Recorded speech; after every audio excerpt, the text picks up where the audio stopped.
4x4 ou à pied, sur les sommets ou dans les vallées, le géologue Jean-Claude Hippolyte arpente les Alpes dans leurs moindres recoins, à la recherche d'indices supplémentaires sur l'histoire de la déformation de ces reliefs montagneux. Un géologue est d'abord quelqu'un qui travaille sur le terrain.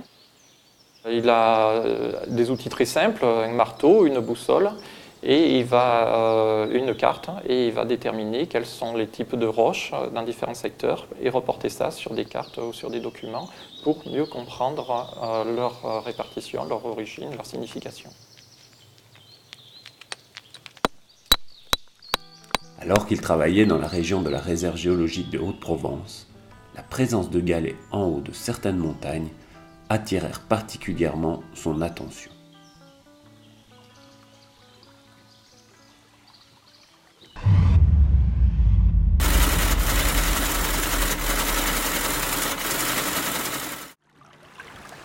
Avant le travail de Jean-Claude, ces formations étaient déjà bien connues.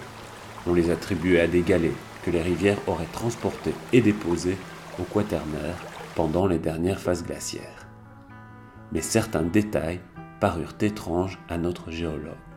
Ce qui est atypique dans la région dinoise, c'est que ces dépôts alluviaux, qui sont classiquement interprétés comme des dépôts de terrasses quaternaires, ont une très forte épaisseur. Et nous avons entrepris une nouvelle cartographie de ces dépôts de galets dans la région.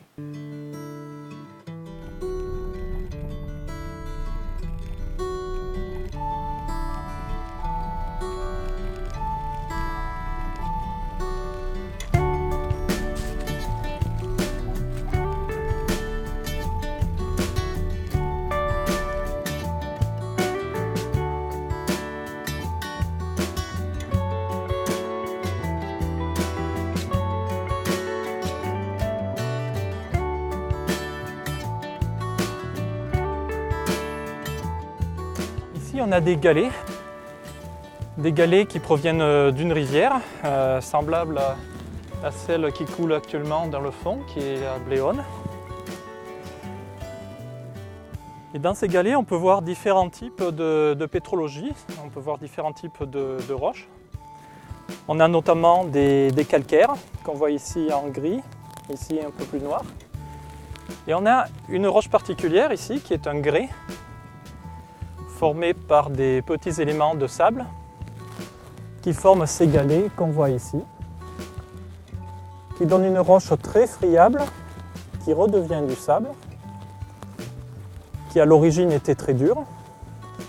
Et cette roche très typique, qu'on reconnaît facilement à l'œil et à la loupe, on l'appelle dans la région le grès d'Anote. Et on n'en trouve que dans la région d'Anote et sur la crête de la montagne qu'on a ici dans le fond, la montagne des Trois Évêchés. Donc on a la preuve que la rivière qui a déposé les galets qu'on voit ici a sa source près de ce massif. Et en fait, la rivière qu'on a dans le fond, qu'on appelle la Bléone, a sa source là-bas. Donc ici, on est sur la paléovallée de la Bléone.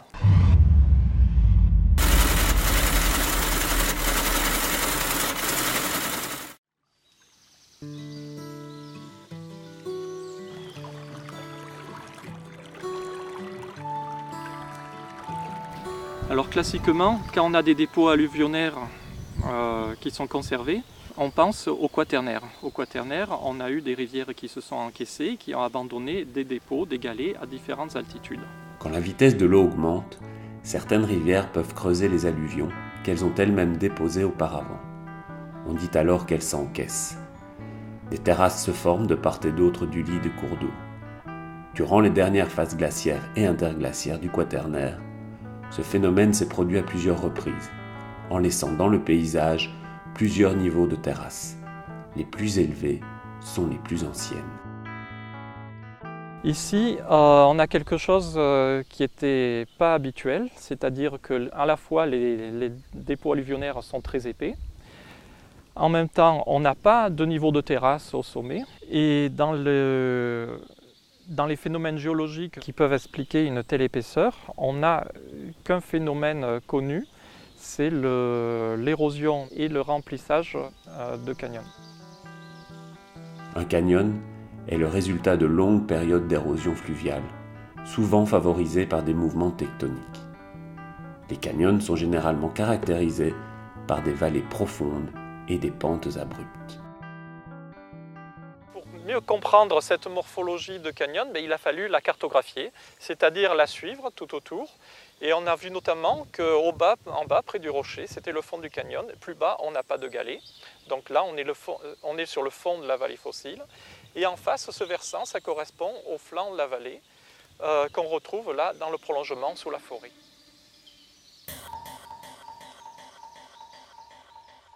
Voici le résultat de la cartographie d'un segment de canyon fossile. On est ici dans le site des Fenêtres. On a cartographié la limite des alluvions formées par des galets, qui est souligné ici en blanc, qu'on trouve entre 800 mètres d'altitude et ici 992 mètres d'altitude. Donc on a près de 190 mètres d'épaisseur de remplissage alluvial.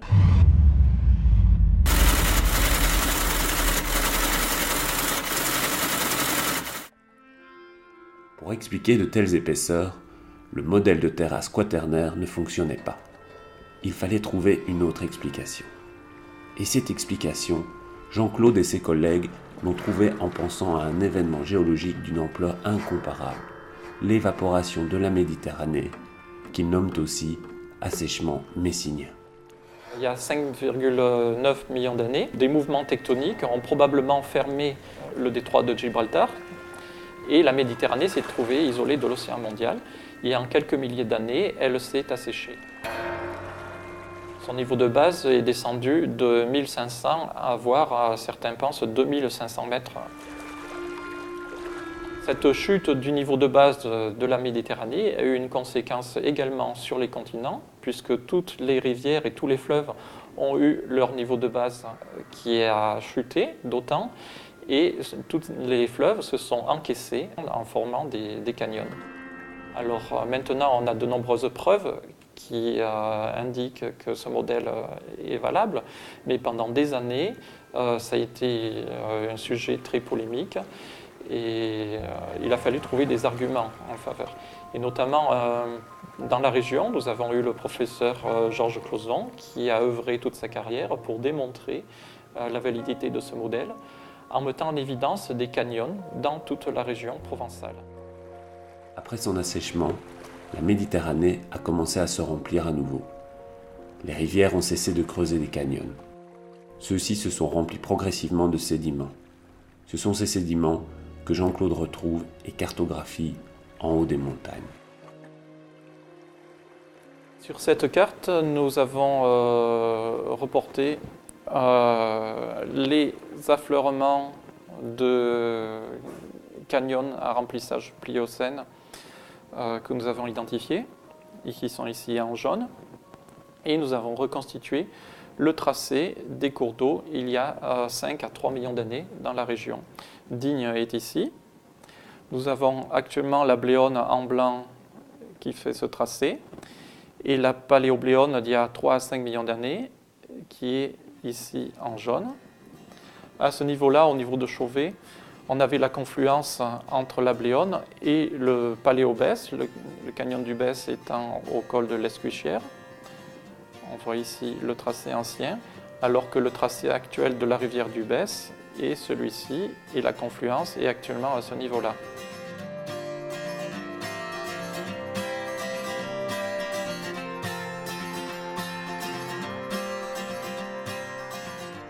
Claude a réussi à montrer que les canyons qui étaient déjà connus dans le pourtour méditerranéen s'étendaient en réalité jusque dans la région dinoise. Depuis, il est reparti, en 4x4 ou à pied, sur d'autres terrains, dans d'autres massifs. Et peut-être bientôt reviendra-t-il avec des réponses à de nouvelles énigmes géologiques.